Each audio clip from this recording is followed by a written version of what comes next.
Seguimos en Diálogo Abierto y me da muchísimo gusto darle la bienvenida a Stephanie Enaro. Bienvenida.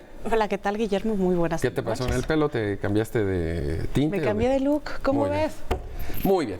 Y tenemos desde Washington a Rubén Olmos para hacer un balance de lo que sucedió todo el año pasado en la relación bilateral. Por supuesto, además en Estados Unidos hay temas coyunturales como la elección presidencial. Y bueno, usted ya sabe, el señor Trump se mete todo el tiempo en problemas. Y eso lo vamos a platicar con Stephanie Enaro y Rubén Olmos. Rubén, muy buenas noches. ¿Cómo estás? Memo, ¿cómo estás? Muy buenas noches, Stephanie. Qué gusto saludarte a los dos, pues listos para arrancar un año que se antoja bastante interesante, tan interesante o quizá más como lo que pasó el año anterior. Pues empiézale. Tú tienes la agenda, tú la marcas. Gracias. Pues bien, yo haría primero un balance de lo que fue el 2019. Fue, yo creo que el año más complicado en lo que respecta a la relación bilateral México-Estados Unidos. Y me explico por qué. México es uno de los principales socios, no nada más comerciales, sino políticos, culturales de Estados Unidos. Compartimos pues la frontera más extensa. Siempre he dicho que la relación bilateral entre México y Estados Unidos es la relación más compleja y más rica entre cualquiera dos países que son vecinos en el mundo. Tratamos con varios temas, ¿no? El año anterior tuvimos obviamente el inicio de una administración que estaba tratando de calar a la administración de Trump, estaba terminando de negociar y luego todo el proceso de ratificación en México del TEMEC o del USMCA.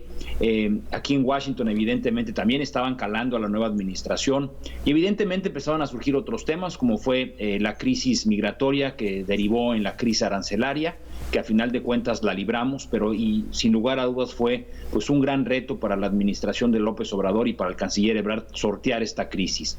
También evidentemente el tema de seguridad, que seguramente será un tema que en el 2020 tendremos mucho de qué hablar. Esta idea del gobierno de Washington de nombrar a los cárteles de la droga mexicanos como organizaciones terroristas, que yo en lo personal creo que son totalmente distintos ambos grupos de crimen organizado. Digo, los cárteles mexicanos van por el negocio y las organizaciones terroristas van por otras ideas, por ideologías, por temas religiosos. Pero en fin, yo creo que son los temas: seguridad, migración, comercio, y el tema que yo dejaría para el debate es urge, Memo, un relanzamiento de esta relación bilateral y retomar lo que en su momento fue el diálogo económico de alto nivel, el diálogo de seguridad de alto nivel. Hace falta tener una agenda muy clara para saber qué secretarías de Estado en México y qué áreas del gobierno norteamericano van a dar seguimiento a una agenda hacia largo plazo. Esa agenda al día de hoy no la tenemos. Stephanie Enaro.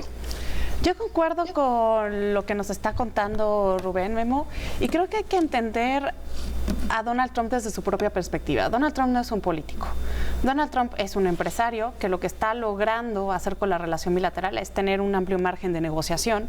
Al final y al cabo se dice que Estados Unidos va hacia el aislacionismo, pero nos damos cuenta que desde la política interior ingiere la política exterior. Lo vemos como bien decía Rubén, con la designación de los cárteles mexicanos como terroristas. También nos vemos con la promulgación de esta ley en pro de los derechos humanos y democracia que vela por lo que está pasando en Hong Kong.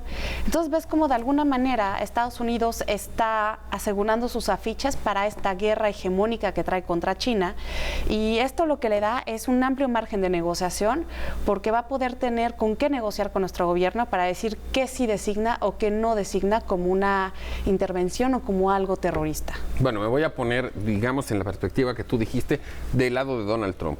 Creo que está actuando más allá de los intereses nacionales mexicanos con su lógica y eso está bien. Aquí el tema, Rubén, es cómo le vamos a hacer nosotros.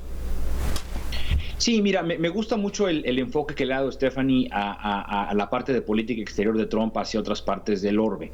Yo te diría, Memo, que tenemos que redefinir esta relación bilateral en el contexto de cuáles son nuestros intereses. Evidentemente siempre Estados Unidos solamente vela por sus intereses. No hay amistades en esto de la política exterior de Estados Unidos. Son meramente intereses económicos, son intereses geopolíticos, que al final del día es lo que el Departamento de Estado está se dedica, que al final del día el Consejo de Seguridad Nacional, que le hace recomendaciones a la Casa Blanca, se dedica a hacer. Es decir, tenemos que redefinir hacia dónde estamos. Y yo creo que este gobierno, hasta el día de hoy, el gobierno de López Obrador, no era su óptimo dedicar solamente a la relación con Estados Unidos. Yo creo que el ideal de López Obrador desde la campaña fue ver hacia América Latina, porque es la tendencia que él tiene. Pero bueno, nos toca lidiar con Estados Unidos porque es nuestro principal socio. Ahora, yo te diría que si no relanzamos, que si no definimos cuáles van a ser las prioridades de esta relación hacia largo plazo, tendremos nuevamente un año bastante complicado. Y no hay que olvidar, estamos ya en un año electoral.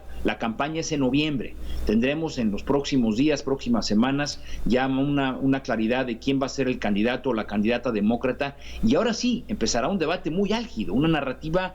Trump va a volver a utilizar a México como su principal piñata, porque le funcionó hace 3 años. Entonces tenemos que estar listos, Memo. No es un trabajo fácil que le toca hacer al canciller, a la embajadora de México aquí en Washington. Bueno, pero desde ese punto de vista, ¿cuáles identificarían ustedes dos que serían esos puntos o esas agendas que tiene que seguir el gobierno mexicano? En el deber ser, digamos, ¿no?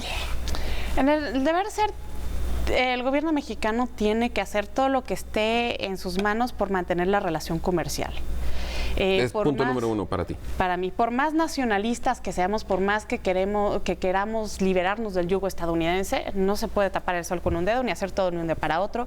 80% de nuestras exportaciones se van a Estados Unidos. Hay que mantener la economía porque al fin y al cabo los ciclos económicos determinan los ciclos políticos. Y también habría que ver cómo le va a hacer el gobierno mexicano para que no suba ese sentimiento antiestadounidense que se encuentra muy arraigado al nacionalismo mexicano, y este es un gobierno absolutamente nacionalista. ¿Cómo lo va a balancear para mantener una relación de vecindad armónica? Y Rubén, para ti, ¿cuáles serían esos puntos de agenda? Coincido con el tema número 1, que es el tema económico. Digo, como ya decía Stephanie, no tenemos que ser magos para entender que más del 80% de nuestras exportaciones vienen aquí. Hay millones de cruces legales todos los días de automóviles, de personas. Hay familias que van y vienen cada año a Estados Unidos. A los mexicanos nos gusta venir de vacaciones a Estados Unidos. A los estadounidenses les gusta ir a México de vacaciones. Es decir, estamos interconectados. El tema número 1 es el económico. Y sobre todo, Memo, ante la falta de crecimiento en el 2019 y ante la falta de credibilidad del gobierno para atraer nuevas inversiones, un fracaso en el tema comercial sería un balazo directo para ambos lados. México. De ambos lados, correcto. A ver, tampoco hay que olvidar, digo, hay empresas mexicanas que crean millones de empleos a lo largo de varios estados de Estados Unidos. Hay muchas empresas que crean empleos y que los mismos gobiernos, en este caso los gobernadores, han manifestado que si fracasamos en el tema comercial, digo, se pierden empleos y se pierde el crecimiento económico de Estados Unidos. Ahora bien, yo creo que ahora habría que también ir pensando, en el tema de la seguridad. Es un tema que fue evidentemente muy sonado en el 2019. Tenemos que ser muy claros hasta dónde vamos a aceptar esta cooperación que Estados Unidos está planteando. Evidentemente, hay muchos riesgos en este tema de catalogar a las organizaciones de crimen organizado mexicanas en terroristas. Estamos hablando de que hay consecuencias económicas, hay consecuencias jurídicas. El gobierno de Estados Unidos pudiera estar entrando a territorio nacional a operar, ¿no? A movilizar a los soldados. Pero estás consciente que hay algunos sectores en este país que están de acuerdo con ello, ¿eh? Totalmente de acuerdo. Inclusive ha habido gobernadores, y aquí sin mencionarlos, que han dicho, adelante, ¿no? Digo, es lo que necesitamos. Entonces, el tema número 2 sería de seguridad. Y el tema 3, sin lugar a dudas, va a regresar al debate nacional aquí en Washington, el tema de la reforma migratoria, el tema de la protección. Ahora, si Trump gana la reelección, es un debate totalmente muerto. No va a haber ningún arreglo en cuestión migratoria. Si un demócrata llega a ganar, se abre una ventana de oportunidad para volver a discutir una especie de reforma o algo para regularizar a la cantidad de indocumentados que hay en este país. Bueno, precisamente en el siguiente bloque, antes de despedirnos para ir a una pausa, vamos a platicar, digamos, in situ de lo que está sucediendo en Estados Unidos respecto de la campaña presidencial, las posibilidades o no de Donald Trump y sus rivales, y yo los sesgaría también para preguntarles a ambos la implicación que tendría para nuestro país un triunfo de Donald Trump o de sus opositores. Vamos a ir un corte, no tardamos nada, volvemos de inmediato a Diálogo Abierto, seguimos con Rubén Olmos desde Washington y con Stephanie Enaro aquí en el estudio de Telefórmula. Volvemos de inmediato.